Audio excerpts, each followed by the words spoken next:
Why is a really important question. It's a really important question that even when you try your best to get away from the question why am I here? Why do this? Why do that? Why does this happen? Why now? Why this job? Even when you try to get away from the question why, it clings to you. It's like one of those nagging questions, as if it's designed into the system. As if it's designed into us. It's one of those questions, even when you want to push it away, even when you don't want to think about why, it's just always there lingering, like a kid, like a young kid who just doesn't stop asking why. Parents, you know this is true. Like you start, and teachers, you don't have to be a parent to understand this. You could be an aunt to understand this, an uncle to understand this. You could just be a neighbor who has kids that live next door to understand this. Like a kid starts with why, and it seems like it never stops. And we're all like, we try nice. So we're like, yeah, what's up, bud? You got something you want to ask? Okay, that's great. Why is a rock called a rock? So there's a scientific answer to the, well, buddy, it's just what we call it, we have to come up with words to call things, and somebody at some point came up with rock, but why a rock? Why a rock? And then you dig in deeper, and you're like, okay, obviously I have the most intelligent 5-year-old on the planet, so there's a scientists name everything, and we can't walk around saying stalactite all the time because people think we're crazy. I don't even know if that's the kind of rock, but don't email me later. So somebody at some point said these scientists are way hard to understand. We're just going to call it a rock. Okay, let's go play some ball or something. But why? But why a rock? And eventually you just lose it. You go from being really calm and really patient and really gentle to finally because I said it's a rock. I said it's a rock. Daddy said it's a rock. And so it's just a rock because I said so. I heard because I said so from my father more times in my life. Man, I would be a millionaire if I had a dime for every time I heard because I'm your dad and I said so. We want to stick to the what and the how. But the why is always right there. And even because I said so is an answer to the question why. You can't get away from it. Why is an extremely important question, and it's a much more powerful question than what or how. And you think about your life and the things you do every day.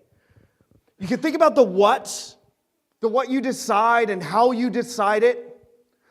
The where you're going to go and the how you're going to get there, but the why underneath it, well, that's the powerful piece that we just seem like we can never get away from the question why, which is why, I'm going to say why a whole lot this morning, which is why you keep asking yourself, why am I here?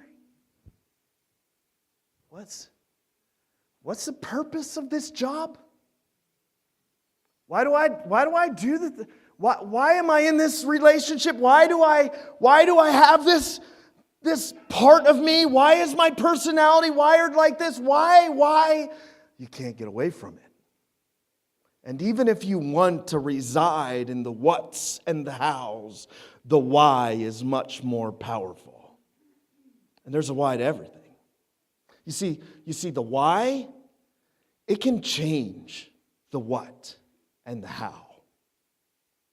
It's even biblical. Since the beginning of time, God has created everything with reason and purpose. And even things that we do to each other that hurt each other, that are outside of His plan for us. Even when our relationships blow up because of selfishness, even when we do terrible things to each other and we hurt each other and we cause each other pain and we create a world where awful things happen and we're left dealing with the consequences of that, even when our senseless acts cause ungodly response in each other, even then, God will still take our empty acts and build reason into them. You see, God creates with reason and purpose everything, which is good, because that means that you, as you sit here with your giftedness, whatever your life looks like, it means you, with your mess, with your struggles, with your failures, with your addictions, with your lack of knowledge, with your relationship trouble, with the garbage collection of skeletons that you have hidden in a closet somewhere, you, as you sit here, as you are, you have reason. And you have purpose. And God's trying to give you that and call you into living out your reason and purpose. And when you do, it fills you up. It encourages you at your core, because you are starting to understand, why me? And also, for us as a church, He has us here in this place, in this time, in this county, for a reason and a purpose, for a why. And it's so much more important to understand the why we are a church than the what our church looks like. It's not a big secret that a whole lot of churches are struggling just to figure out what to do and how to survive, and churches across the board in our country are on a decline. And they're wrestling with what and how, when the real answer to us staying relevant and meaningful and giving God glory in whatever we do, it doesn't rest in what and how, it rests in, why are we here? Why Grace? Why Schuylkill County? What is the why, the reason, and the purpose God is giving us? Because if you understand that in your own life, if you understand that in your own workplace, in your own home, in your own neighborhood, on your own street, with your own buddies, it changes all of the what. It changes all of the how. And when you begin to understand the why, it inspires you and it empowers you to live out a purpose in your world that's unstoppable. And as we start to understand the why God has for us here as a church, it will inspire us and encourage us and empower us to do the impossible in our communities. So I want to know why. You know, it's actually a biblical thing. God has designed it into us. And the Bible is full of reasons why, and reasons why He created us. He created us to love and to be in relationship with Him. And you know, it's not good for man to be alone. And it's just the Bible from front to back. God gives us a lot of what and a lot of how, but it's all defined by the why from a creator that gives purpose and meaning to everything. Why is a biblical concept, which means it's supported and upheld from page to page in this Bible. And Jesus was somebody who wasn't afraid of the why. In fact, when Jesus showed up on the scene, God as man, when God interrupted our plans and came to earth, He messed with a whole bunch of people. He starts off with this simple call over and over and over again to His followers, like, hey, just follow me, a simple invitation to people you would never pick to be on your A-team. Like, this is crazy. When you look at the life of the disciples, they weren't smarter than everybody else. They weren't the most religious. They weren't the most well-behaved group. They weren't the ones that had it all together, that always raised their hand, you know, with all the right answers at all the right times. Their worlds were perfect and neat and looked great on Instagram. That wasn't the crew Jesus chose. You see, He showed up on the planet and started His ministry, and He would start with a simple request: follow. Spoken to people that we would never expect Him to speak it to, people just like you. Hey, just follow. Follow me. Follow me. A simple invitation that includes and goes out to every person, no matter who you are or what you're like. Hey, just follow me. But He often didn't shy away from the why either. Hey, follow me and I'll make you fishers of men. What? Like what? You said fishers of men? What's that? That's crazy. You know, that's crazy, but okay. You know, I think your why is crazy, but thanks for the why. Jesus, when He was talking and teaching with people, when He's giving the Sermon on the Mount, He says, you are salt and light, but He says, I am the light of the world. I am. That's why, because I'm the light. You need to go be salt and light for other people. In John 14, I am the way, the truth, and the life. Jesus never shied away from the why, and it messed with a lot of people. You see, he showed up onto the scene, and you had one group of people, and they were the people that he would constantly invite to be a part of his party and his team. And they weren't like the people we would pick. They weren't like the people that we would put on a pedestal. And so he showed up and he said, hey, follow me. What are you talking about? I'm just a fisherman. I don't even know what you're talking about. Just follow me. And it would completely mess with the people that felt like they were the outcast, like they were too bad, like they were the wrong kind of person, like they had too much baggage or too much history to ever qualify them to hang out with Jesus. And you find him all throughout the Gospels, hanging out with the people nobody else would hang out with, inviting the people nobody else would invite to the team. He's throwing parties in all the wrong places with all the wrong people, and that should encourage you. Because no matter who you are, no matter what struggle you carry, it's Jesus. He showed up and he said, hey, you? Yeah, you. Come with me. I'm going to show you something. I'm going to do something in your life. You can't even begin to imagine just this party's for you. But he also messed with a whole other group of people. And this whole other group of people were the religious people. They were the people who had all their boxes drawn, all the lines in the right places. You see, these people had taken what God had been doing and teaching, and at some point or another, they focused so much on the what of their religious practice that they had long ago forgotten the why. And so they drew lines. Do this, don't do that. Cross over here, but don't cross over there. You can say this thing, but you can't say that thing. You should look like this if you're going to be spiritual. And you should not look like that if you want to fit in here. And these groups of religious leaders, they had all this nice, neat, little religious, can I even say church world, where you fit or you didn't fit. You met the standard or you didn't meet up to the standard. And they spent a whole lot of time and a whole lot of energy trying to protect the nice, neat little lines of what you should and shouldn't do, what you should and shouldn't look like, what you should and shouldn't say. They focused on the what and even the how, but they had forgotten the why. And so Jesus shows up on the scene. God on earth, enacting his mission of redemption to offer everybody hope and anybody who would take it salvation. He shows up on the scene and he messed with the people who thought they weren't going to be included when he included them. But the people who thought they had their nice, safe, little religious boxes, it messed with them too. In Matthew chapter 9, Jesus calls his disciple Matthew. And I'm just going to read it to you in verse 9. It says, as Jesus went on from there, he saw a man named Matthew. Spoiler alert, I blew that one. Like I said that already. You still with me? Sitting at the tax collector's booth. That's really important. Follow me, he told him. And Matthew got up and followed him. And while Jesus was having dinner at Matthew's house, many tax collectors and sinners came and ate with him and his disciples. When the Pharisees, those are the religious, the teachers of the law, the religious, nice, neat, let's draw some lines and make everybody either fit or not fit. When the Pharisees saw this, they asked his disciples, why does your teacher eat with tax collectors and sinners?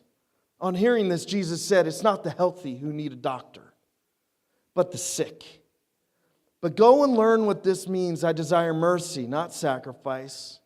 For I have not come to call the righteous, but the sinners. It's insane, this story. Because here, they had been paying so close attention to Jesus. He had just healed a guy who was paralyzed and told him he'd forgive their sins. They had called out, this guy is blasphemous. And Jesus had spoken to their hearts and answered them and said, what's easier for me to say? Your sins are forgiven, or get up and walk? And he healed the guy. They had been paying attention. So they were following Jesus, trying to figure out what he was doing, what he was up to. And here on this journey, Jesus stops by a tax collector's booth. And that tax collector's name was Matthew. Now, you need to understand something about this story from a cultural perspective, from a right then and there perspective. In their time, in that place, on that street, in that neighborhood, Matthew was the worst. He was the last guy. They would take these tax collectors and they viewed them as traitors. They were disgusting by association, degraded by association with the Roman Empire. You see, they worked for the Romans and they made their money off the hard-earned money of the Jewish people they lived among, the people they were supposed to be a part of. They made extra money by skimming off the top. They were the worst of the worst, friends with the enemy, the last person they would ever want to see something good happen to.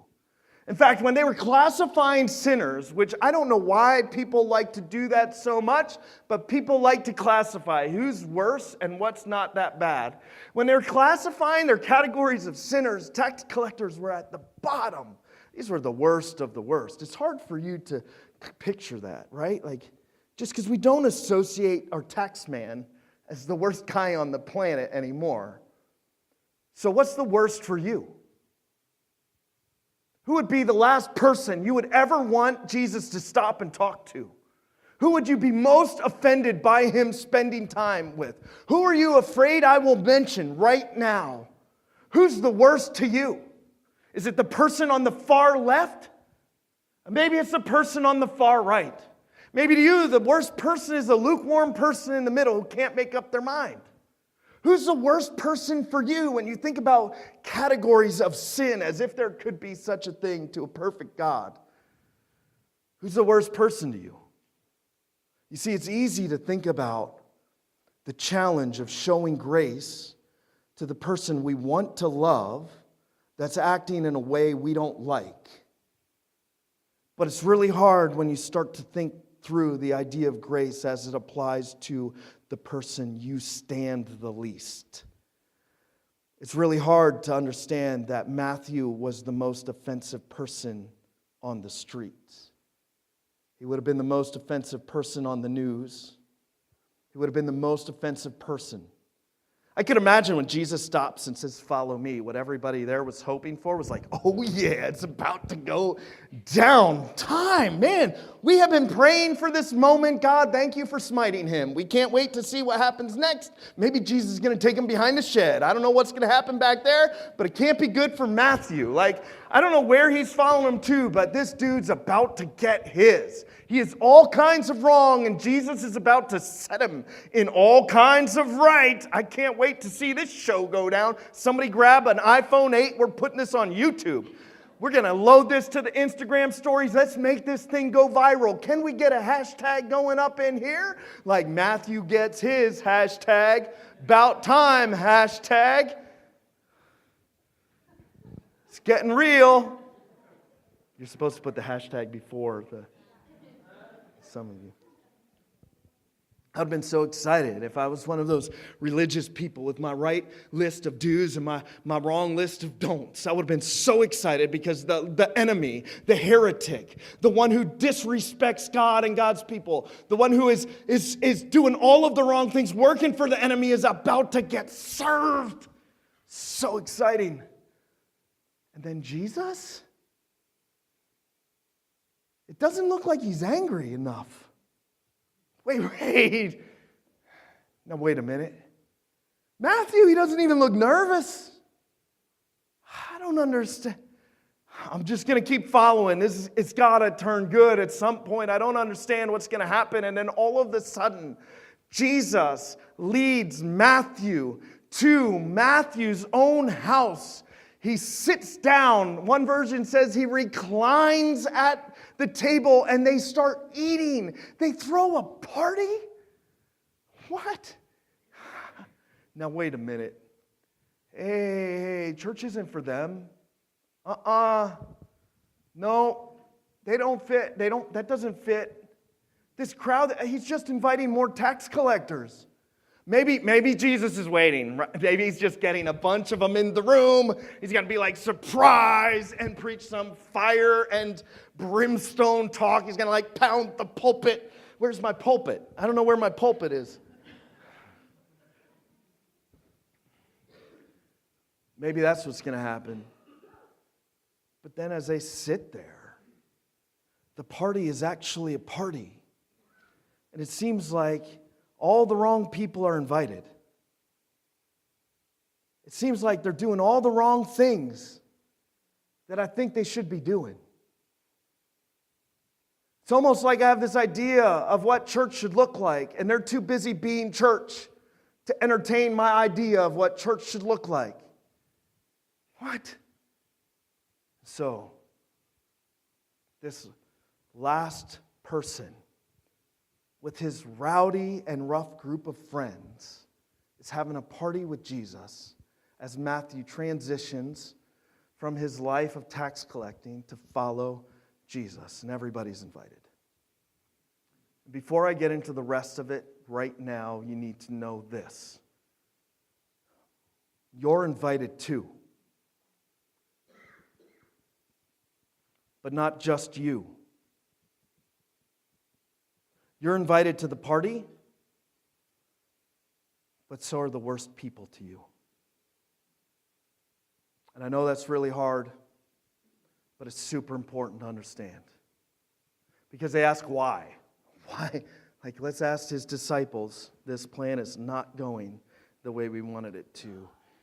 Let's ask his disciples, why does your teacher hang out with these people? Why is he having a party with these people? This eating food in their time. It wasn't like we eat food now, which is like hit the drive-through, go 70 miles per hour down 61 while you're shoving a Big Mac down your throat. Like, that's how we eat food nowadays. I hope not. I hope we don't eat food like that. But food in our culture and time and space, it's sometimes just a passing thing on our schedule between one thing and another. Food in their culture, in their time, it was something meaningful and important. When Jesus was eating food with them, he was essentially saying, you're my people. I love you. We're going to hang out together. Like, you mean something to me, and I mean something to you. So why is your teacher befriending and hanging out with these people? They're the wrong people. Jesus doesn't give his disciples a chance to answer. I'm sure the disciples, it was hard for them too, right? Like, this is a whole new thing. They were probably filled with excitement and a little scared at the same time as they're thrown into these circumstances. And Jesus interrupts and he says this. It's a piercing answer. It's not the healthy who need a doctor, but the sick. But go and learn what this means. I desire mercy, not sacrifice. It's a shout out to Hosea 6:6, a passage from the Old Testament that the Pharisees and the religious people would have been extremely aware of. I desire mercy and not sacrifice, for I have not come to call the righteous but the sinners. And with one clarifying, vital answer, and let me just tell you, in church today, we need to clarify this and get this right. This is a vital answer for how we're supposed to be church in our communities and right here.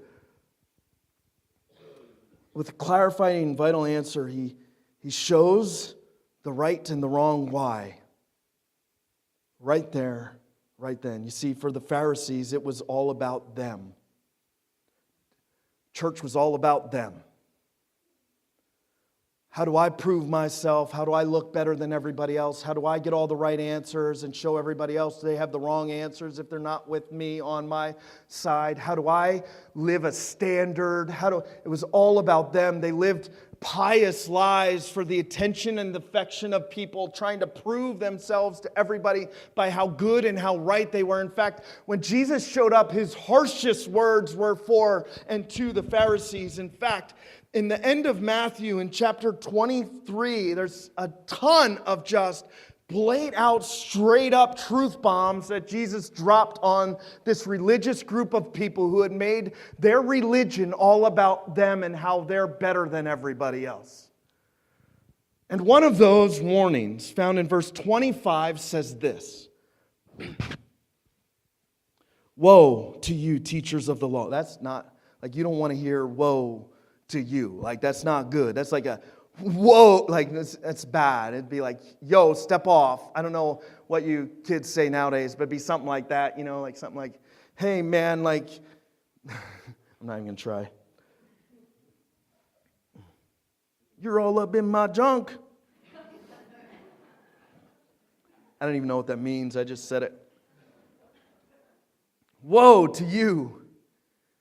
Woe to you, teachers of the law. Listen, this is not good. And Pharisees, you hypocrites.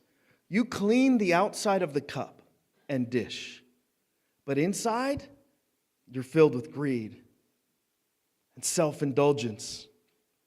Blind Pharisee, first clean the inside of the cup and dish, and then the outside will also be clean.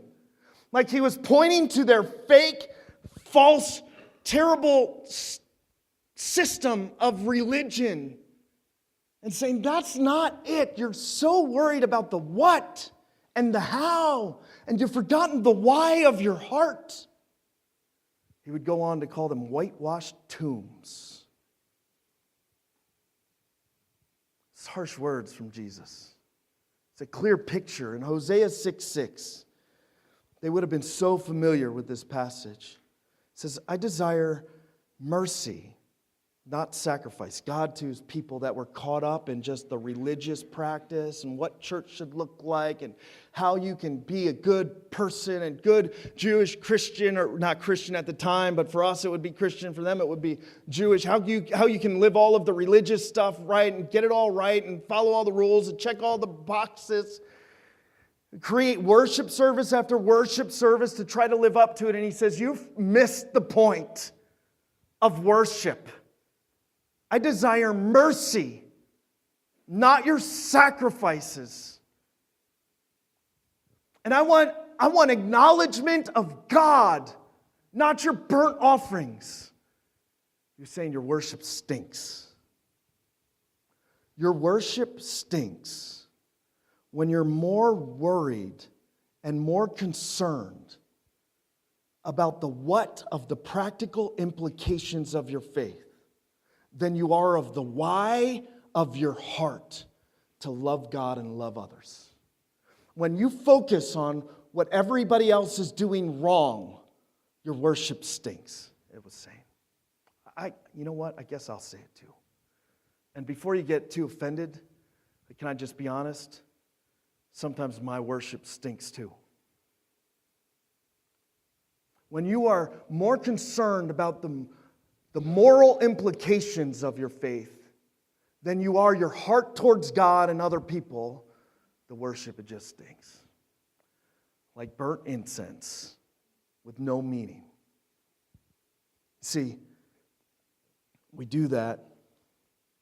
We worry about what somebody wears and what somebody doesn't wear. Did they take coffee and spill it all over the third row? Are they wearing a hat in worship? Do they trick or treat or not trick or treat? Are they listening to that music or not listening to that music? Do they cuss or not cuss? Do they have too many tattoos? What about those weird gauge things that your earlobes never come back from?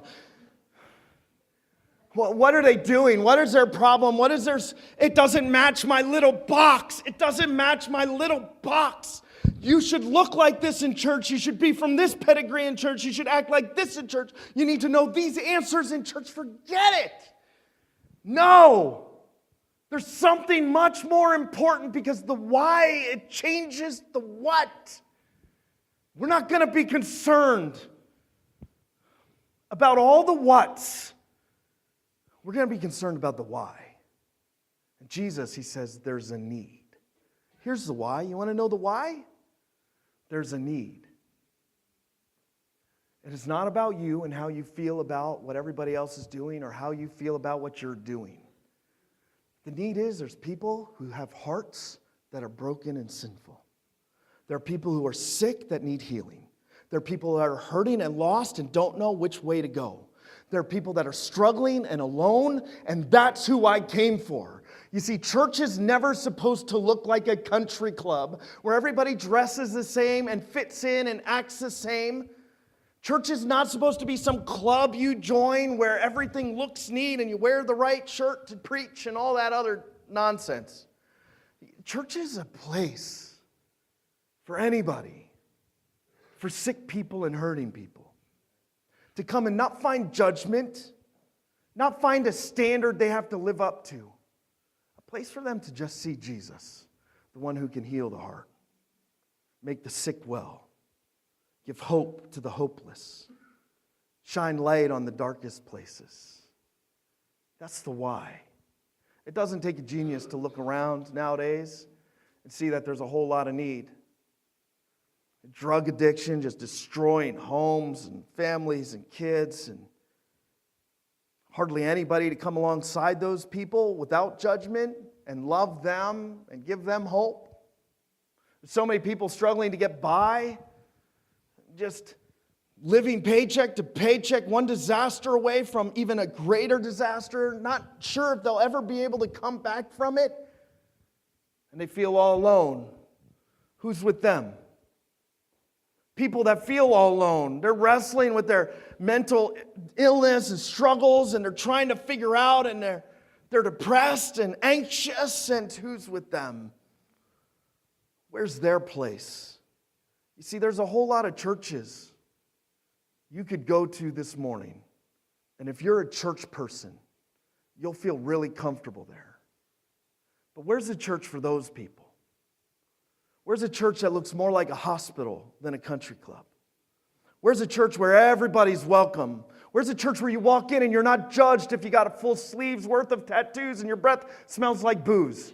Where's a church where you can do who knows what some of you do? Like, where's a church where you can be train wrecking your life and roll in and still have somebody not give up on you? Where's that church? I want to be that church because I want my why to look like Christ's why. And if you're going to be on this mission, we need you to have the same why. Because we're going to let go of our what? We're not going to worry about the hats or the tattoos or the language. We're not going to worry about the junk or the baggage. We're not going to worry about all the brokenness. We're not going to make a big deal about little stupid things that churches have made big deals about for years. We're not that place. We're going to run with Jesus' why. We're going to be a place for everybody. Where they're loved here. Where the Pharisee is loved here. Where the Matthews are loved here. Where the addicts are loved here. Where the kids are loved here. Where the cranky old people are loved here and the crazy young people are loved here. I wasn't talking about you. Just wear the shoe of this.